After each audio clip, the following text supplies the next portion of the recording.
नमस्कार मित्रांनो.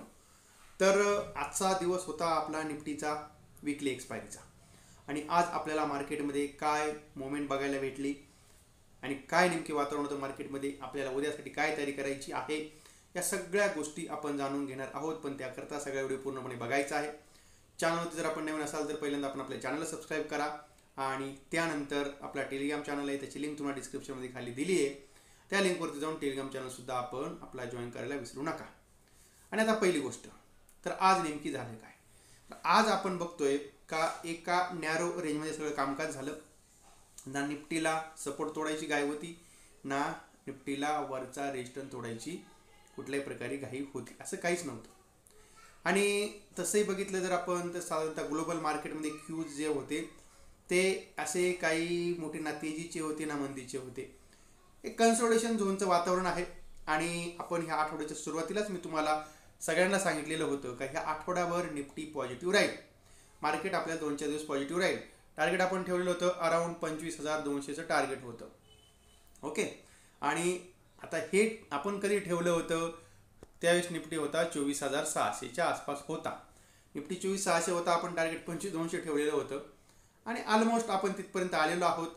आजचा जर आपण जर बघितला टॉप तर 24, तर टॉप आजचा साधारणतः 25,150च्या आसपासचा टॉप आहे. तर म्हणजेच जे ऑलमोस्ट आपलं टार्गेट होतं ते टार्गेट तर डन जवळजवळ झालेलं आहे. 50 पॉईंट ते उद्या होऊनही जाईल. पण मग आज नेमकी आपल्याकडे मार्केटमध्ये एफ आयने काय केलं आहे आपल्याला ते जाणून घ्यायचं आहे. आणि आता जर आपण एफ आयचं नेमकी संपूर्णपणे माहोल बघितला तर बघा, कालही एफ आयने कॅशमध्ये सेलिंग केली होती. आजचे जे आकडे आलेले आहेत ते आजचे आकडे अजून आपल्या त्या दुसऱ्या वेबसाईटला नाही आलेले, पण या वेबसाईटला आपल्या एन एसच्या वेबसाईटला आलेले आहेत. 1203 करोड रुपये. ठीक आहे, मोठे करून दाखवतो बघा. हे जे काय आकडे आलेत एफ आयचे आजचे सेलिंगचे आकडे, 1203 करोड रुपयाची कॅशमध्ये सेलिंग. म्हणजेच मागचाही महिना हाही महिना कंटिन्युअसली एफ आय हे सेलिंगच करतायत, कुठल्याही प्रकारे मार्केटला राहत देण्याचं काम करत नाहीत. ओके. आणि मग आज आपण नेमकी काय केलं मार्केटमध्ये, तर बघा पहिली गोष्ट, आपण जो आपला याच्यावर स्विंग ट्रेडिंगचा ग्रुप आहे, आपण त्या ग्रुपवरती काय केलं होतं, आपला जो काय आहे स्टॉक आपला इन्फोसिस 1420 रुपयाच्या आसपास आपण त्याचा आपला तर म्हणजे आपला त्या ठिकाणी बाय ट्रेड होता, आपली त्या ठिकाणी बायची एंट्री होती. आज जवळजवळ त्यांनी 1500च्या वरती असतो गेला, 1500 प्लस तो झाला. लोडा डेव्हलपर्स आपण त्याच्यामध्ये 1225 रुपयाच्या आसपास आपला त्याच्यामध्ये आपण खरेदी केलेली होती. ग्रुपवरती आपण एक अपडेट दिला होता. आज त्याच्यामध्ये 1325 रुपयापर्यंतचा भाव गेला आपला लोढा ब्रदर्सचा. ओके, ठीक आहे. आणि आता त्यानंतर मग आज आपण आपल्या याच्यामध्ये ऑप्शनच्या ग्रुपमध्ये काय केलं, तर आज ऑप्शनच्या ग्रुपमध्ये आपण एक कॉल आपला याच्यावर क्रूड ऑइलचा काल दिलेला होता. आपण तो बाय करण्यासाठी दिला होता, प्लस 180 रुपयाच्या आसपास दिला होता. आणि कॉल जो होता तो आपण दिला होता किती रुपयाला, 180 रुपयाच्या आसपास. तो 180ला दिला होता आणि आज तो जवळजवळ 230 रुपयाच्या प्लसपर्यंत गेला. त्यामध्ये आपले फर्स्ट आणि सेकंड टार्गेट आपले डन झाले. पण आज काय होतं का, सकाळी मी बघितलं मार्केटमध्ये, आपण बघितलं का निफ्टीचं सकाळी ओपनिंग काय झालं आहे. तर निफ्टीची जर ओपनिंग आपण बघितली असेल तर बघा, इथे तुम्हाला बघायला भेटेल आजची जी ओपनिंग होती, तर इथे ही एक अशी सकाळी मोठी पहिल्या 5 मिनिटाची ग्रीन कॅन्डल तयार झाली. आणि त्यानंतर आता इथे बघा, हे जे आहे आपली पहिली कॅन्डल सकाळी इथं ओपन झालं आणि लगेच मार्केट खाली आलं. ओके. आणि मग आता इथे ह्या ठिकाणी आम्ही एक कॉल बाय केला होता. 30 रुपयाला एक कॉल आपल्या याच्या ग्रुपवरती बाय करण्यासाठी टाकला होता, अपडेट दिला होता. कॉल आपला 25,000चा कॉल होता. आणि आपला 25,100चा कॉल होता. तो 25,100चा कॉल हां हा 25,100चा कॉल होता. तो आपण म्हणजे अराउंड 30च्या आसपास आपण आपल्या ग्रुपमध्ये टाकला अपडेट. आणि त्याचं टार्गेट आपण दिलं होतं पहिलं 45 आणि त्याच्यानंतर प्लस 60, लास्ट 75. हाही जवळजवळ साधारणतः 68 पर्यंतच्या आसपास गेलेला होता. म्हणजेच आपला म्हणजे आज दिवसभरामध्ये आपण तेवढंच एक ट्रेड आपण याच्यामध्ये ऑप्शनच्या ग्रुपमध्ये तेवढंच ट्रेड टाकला होता. आणि का जर आपल्याला आपला याच्यावर स्विंग ट्रेड, त्यानंतर तुम्हाला स्विंग ट्रेड, ऑप्शन ट्रेड वगैरे हे जर आपल्याला ग्रुप जॉईन करायचे असतील तर त्याची लिंक तुम्हाला डिस्क्रिप्शनमध्ये खाली आपण दिलेली आहे. अर्थात तो पेड चॅनल आहे आणि आपण त्या लिंकवरती जाऊन तो चॅनल आपला जॉईन करू शकता. आता मग त्याच्यानंतर आज आपल्याला दिवसभरामध्ये तर बघितले काय, कारण मार्केटमध्ये आज कुठेही काही मार्केटला दिशा वगैरे काही नव्हती. कुठली काही न्यूजही नव्हती आणि त्यामुळे आज असं खूप मोठी काही मुवमेंट असेल ती आपल्याला मार्केटमध्ये बघायला भेटली नाही. पण आता काय होऊ शकतं, आपल्याला उद्या निफ्टीमध्ये काय करायचं आहे आणि बँक निफ्टीत काय करायचं आहे आपण तेही जाणून घेणार आहोत. पण तत्पूर्वी आपण जरा थोडं बघूया आपल्याला इकडे ह्या ठिकाणी मार्केटमध्ये काही अजून काही न्यूज बेस वगैरे असं काही आपल्याला बघायला भेटतंय का, आपण एकदा आपण जाणून घेऊया. ठीक आहे, अपडेट केलेला हां. आता इथे आपण बघूया का काय दिसतंय आपल्याला. तर इथे साधारणतः आता एक आपल्या वेदांता कंपनीच्या बाबतीमध्ये न्यूज आली आहे. हा कंपनीनं 16 रुपयाचा डिव्हिडंड देण्याचं ठरवलेलं आहे. ओके, आता वेदांताचं जे काही 16 रुपये डिव्हिडंड द्यायचं त्यांचं ठरलेलं आहे. त्याच्यानंतर इथे आपल्याला हिरो मोटर कॉर्प आहे आणि त्यांनी जवळजवळ आपल्याला 2 आठवड्यामध्ये 15% आपल्याला तेजी दिलेली आहे. पण पहिल्यांदा आपण या ठिकाणी जाणून घेऊया का वेदांताचे नेमकी काय भानगड आहे. आता वेदांताने काय केलेलं आहे का एकंदरीत 6,256 करोड रुपयाचा डिव्हिडंड देण्याचं ठरवलेलं आहे. आणि त्याच्यानंतर आता जो हा सगळा डिव्हिडंड आहे पर त्यासाठी काही क्रायटेरिया सुद्धा आहे. आपल्या अकाउंटला 27 तारखेपर्यंत, ह्या महिन्याच्या 27 तारखेपर्यंत ज्याच्या डीमॅटला वेदांताचा स्टॉक असेल त्याला हा डिव्हिडंड भेटणार आहे. आपल्याला का रिलायन्समध्ये 20% तेजीची उमेद. आता हा जो रिलायन्सचा स्टॉक आहे इथे आपण बघूया जेपी मॉर्गन. त्या ठिकाणी जेपी मॉर्गनचा रिलायन्स वरती भरोसा आहे, तो रिलायन्स वरती भरोसा वाढलेला आहे. ओके, तर आता हा जो भरोसा आहे तो भरोसा आता किती वाढलेला आहे, तर आता एकंदरीतच असं त्यांचं म्हणणं आहे का बाबा ह्या कंपनीचा जो स्टॉक आहे आता याची किंमत आहे ती साधारणतः अराउंड 1420च्या आसपास आहे, 1695 पर्यंत जाऊ शकतो असं जेपी मॉर्गनचं म्हणणं आहे. आता हा जेपी मॉर्गन कोण आहे, तर एक आपल्याला माहिती आहे ती ब्रोकरेज कंपनी आहे, ती साधारणतः रेटिंग देणारी पण कंपनी आहे. या कंपनीचं जे काही रेटिंग आहे रिलायन्सचं ओव्हर रेटिंग केलेलं आहे आणि साधारणतः त्याचं टार्गेट हे 1695 रुपयाच्या आसपास ठेवलेलं आहे. आणि त्यांचं असं म्हणणं आहे का रिलायन्समध्ये जिओचं आणि रिलायन्स रिटेलचं जे काही व्हॅल्युएशन आहे ते खूप असं तगडं आहे आणि त्यामुळे त्यांनी जे काय आहे याचं संपूर्णपणे मानांकन बदलून टाकलेलं आहे. तर बघा ही एक आहे अशी मोठी घडामोड आहे. आणि त्यानंतर गोष्ट आहे अनिल अंबानीच्या बाबतीमध्ये. अनिल अंबानीच्या 2 कंपन्यांमध्ये आपण बघतोय का गेल्या 3 दिवसापासून आपल्याला बाईंग लगातार अप्पर सर्किट बघायला भेटते आणि त्यामध्ये आपण बघूया कोणती कंपनी आहे, त्याच्यामध्ये आहे रिलायन्स पॉवर आणि त्यानंतर रिलायन्स इन्फ्रा. तर ह्या दोन्ही कंपन्यांमध्ये 2-3 दिवसापासून आपल्याला अप्पर सर्किट बघायला भेटते. पण काय करायचंय का अनिल अंबानी म्हटल्यानंतर थोडंसं आपण सावध राहिलेलं बरं.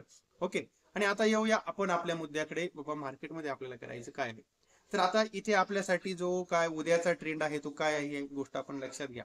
तर आज तुम्ही बघितलंय का मार्केटने आज दिवसभरामध्ये जी मार्केटची ओपनिंग रेंज होती म्हणजे मार्केटचा सकाळचा ओपन आणि हाय जो होता पहिल्या कॅन्डलचा तो मार्केटने तोडला नाही. ठीक आहे, आता इथे जे काय अप्पर साईडला जायचा एकदा प्रयत्न झाला 2:45च्या आसपास इथे जायचा प्रयत्न केला, म्हणजे आज एक्सपायरी होती, शॉर्ट कव्हरिंग होती, बायर्स वाल्यांनी जोर लावला पण बायर्स वाल्यांना काही जमून दिलं नाही, शॉर्ट कव्हरिंग एवढी झाली नाही आणि शेवटी क्लोजिंगला खाली घेऊन आले. पण तरी सुद्धा जो आपला दिवसभराचा लो होता तो लो आपल्याला निफ्टीने तोडताना दिसलं नाही. मग आता उद्यासाठी आपल्याला महत्वाचं काय आहे, आपल्याला उद्यासाठी महत्वाच्या घडामोडी काय आहेत ते आता जाणून घ्यायचं आहे.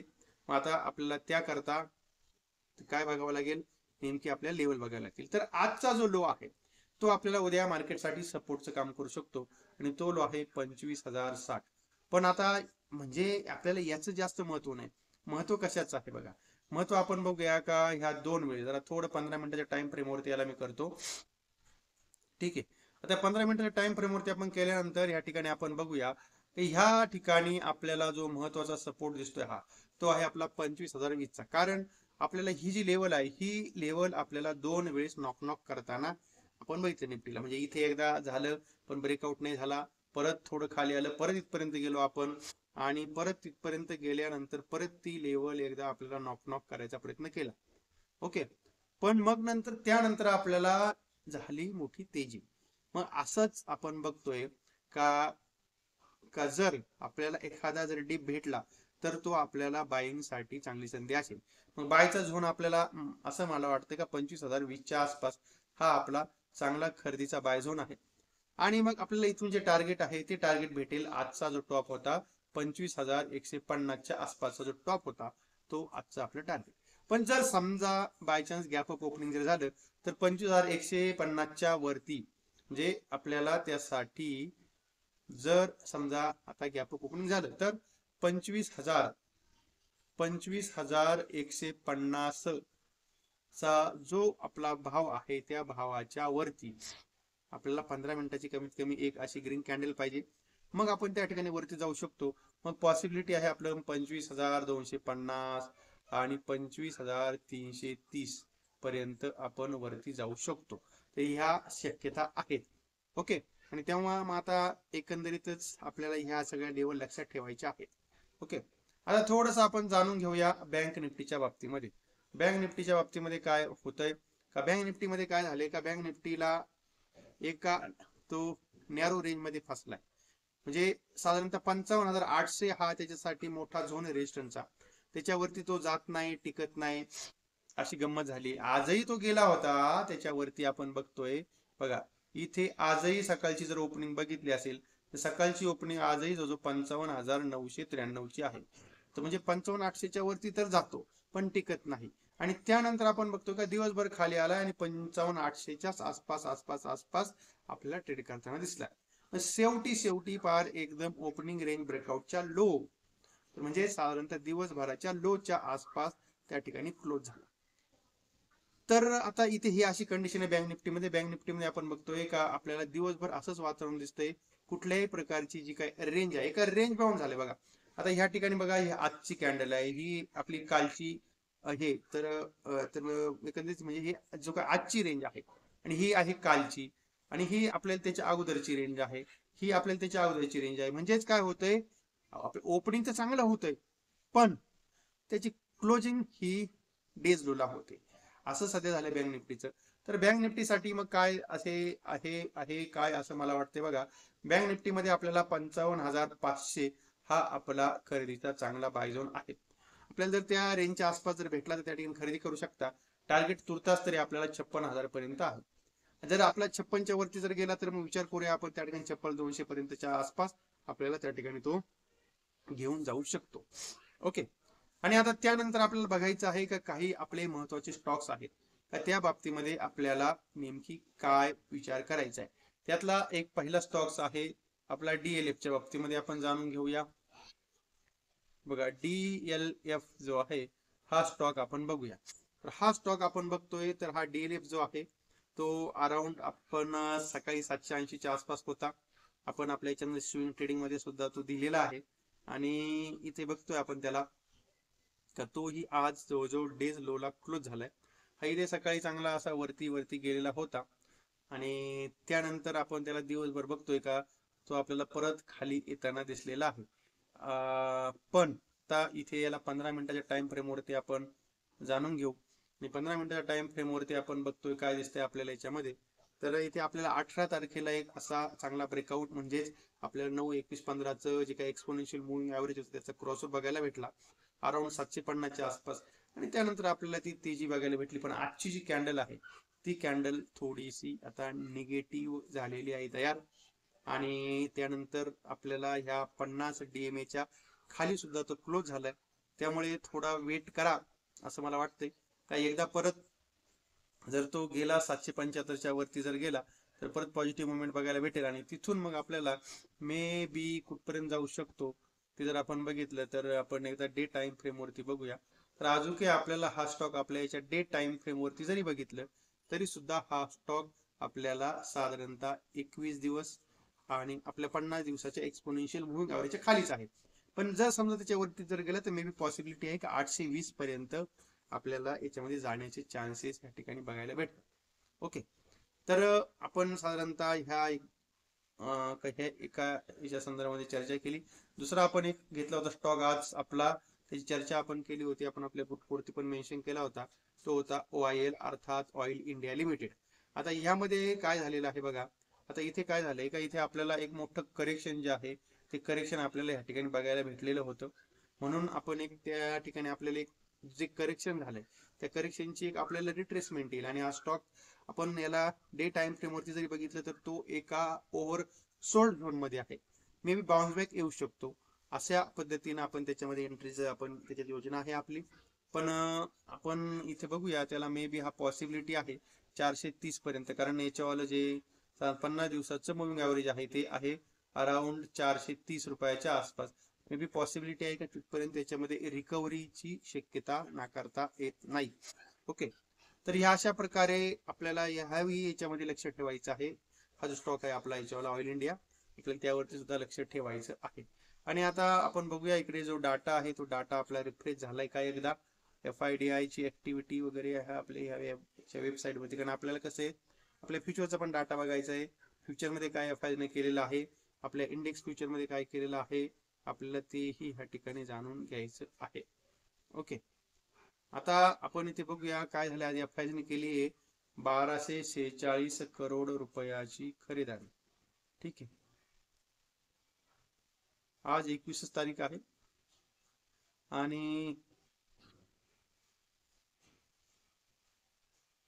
डाटा तुमच्या समोर आहे. NSE चा डाटा काय सांगतोय, 1203 करोड रुपयाची सेलिंग केली आहे असा आपला NSE चा डाटा सांगतोय.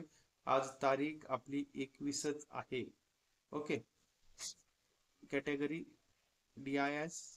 ठीक आहे, NSE capital segment, NSE BSE आणि MSCI कॅपिटल सेगमेंट. ठीक आहे, आता जर आपण आपल्या निव्वळ आपल्या NSE च्या सेगमेंटला जर बघितलं, ओके, जर निव्वळ आपल्या NSE च्या सेगमेंटला जर बघितलं तर त्या ठिकाणी FI ची 1203 करोड रुपयाची सेलिंग आहे.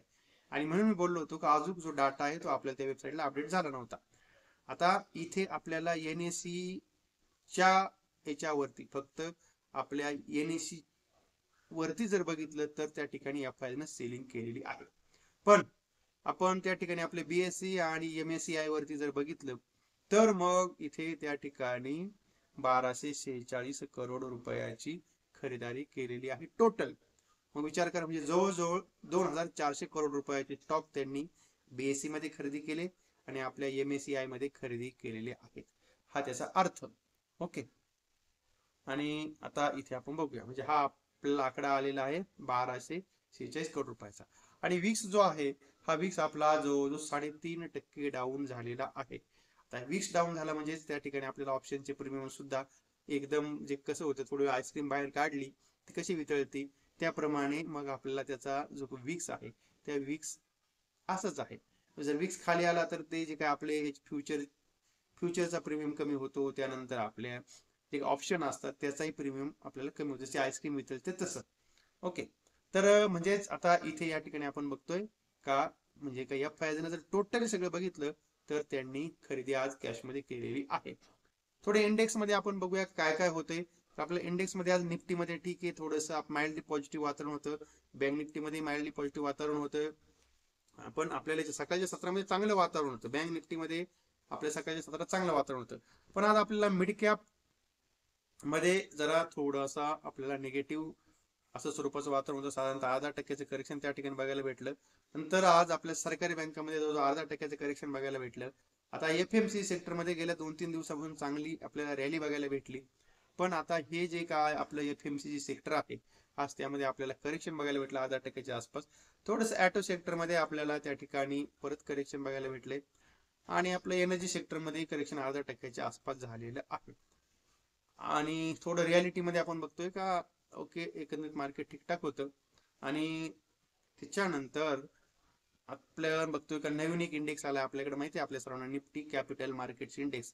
आणि त्यामध्ये आपण बघूया जवळजवळ 2%च्या आसपास आज करेक्शन बघायला भेटले. पण आता या ठिकाणी जे काही ॲटो सेक्टरमध्ये आज आपल्याला करेक्शन बघायला भेटले ते ॲटो सेक्टरमध्ये कोणत्या याच्यामध्ये करेक्शन बघायला भेटले ते बघूया. कारण 0.5%चं करेक्शन ॲटो सेक्टरमध्ये झाले. आणि त्याही मध्ये आपण बघूया कुठं कुठं आपल्याला गेनर आहे. गेनर मध्ये जर बघितलं तर त्यामध्ये TVS मोटर आहे, नंतर एक्साइड आहे, आयशर आहे आणि मारुती सुझुकी आहे. आणि लुजर मध्ये बघितलं तर त्या ठिकाणी आपल्याला tube investment limited, Bajaj auto मध्ये करेक्शन झाले, अशोक लेलँड, बॉश मध्ये करेक्शन झाले, आपला हिरो मोटर कॉर्प टाटा मोटर्समध्ये सुद्धा करेक्शन झाले, 700 पासून जाऊन आज स्टॉक परत खाली आलेला आहे. एमआरएफ महिंद्रा महिंद्रा वगैरे ह्या कंपन्यांमध्ये करेक्शन झालेलं आहे. तर एकंदरीतच आपण असं बघितलंय आज मार्केटमध्ये आपल्याला दोन्ही बाजूला संमिश्र वातावरण होतं. आता म्हणजे जे आज जर आपल्याला एक चांगली शॉर्ट कव्हरिंग झाली असती तर आपण 25-200च्या वरती गेलो होतो. आज आपल्याला शॉर्ट कव्हरिंगचा सहारा भेटू शकला असता. आता उद्या आपला परत नवीन दिवस असणार आहे आणि उद्या आपला विकेंड सुद्धा आहे. आणि त्यानंतर आज जे काही अमेरिकेमध्ये काही महत्वाच्या घडामोडी आहेत, म्हणजे तिथे बरेचसे आपले डाटा येणार आहेत, त्या डाटाचा मार्केटवरती काय परिणाम होतो. कारण आता जो डाऊ फ्युचर जो आहे तो थोडासा आपल्याला निगेटिव्ह स्वरूपाच्या आसपास त्या ठिकाणी चालू होता. मी थोडं बघितलं त्याला मार्केटमध्ये, तर तो खाली निगेटिव्ह होता कारण त्यांचे आज बरेचसे डाटा येणार होते. आता इथे आपण बघतोय का डाऊ फ्युचर जो आहे तो जवळजवळ खाली आहे 237 पॉईंट. नॅसडॅक फ्युचर जो आहे तो जवळजवळ आहे साधारणतः 0.5% आसपास खाली. कारण आज त्यांचं जे आपले फेडचे चेअरमन आहेत आपले डेरन पॉवेल साहेब, ते जरा थोडे एका ठिकाणी भाषण देणार आहेत. आता भाषणामध्ये ते काय काय बोलतात काय नाही त्यावरती बऱ्याचशा गोष्टी अवलंबून असणार आहेत. आणि त्याच्यानंतर आपण बघतोय का इकडे सोन्यामध्ये आपल्याला थोडीशी मोमेंटम पॉझिटिव्ह दिसते. आणि चांदीमध्ये मगाशी करेक्शन होतं 0.5%च्या आसपास, पण आता या ठिकाणी 0.5%च्या आसपासची आपल्याला रिकव्हरी बघायला भेटते. आणि नॅचरल गॅसमध्ये आपण बघतोय का खूप मोठ्या प्रमाणात करेक्शन झालंय. आज जवळजवळ नॅचरल गॅसमध्ये 2.25%च्या आसपासची तेजी आपल्याला त्या ठिकाणी बघायला भेटत आहे. ओके, तर ह्या अशा प्रकारे सगळं माहोल आहे. आणि मग आपण कसा ट्रेड करायचा ते आपण आपलं ठरवायचं आहे. ओके, आणि मग आता एकंदरीतच असं मला वाटतंय का इथे आता आपण थांबूया, कारण बोलता बोलता एवढे आपलं 26 मिनिटाचं झालेलं आहे.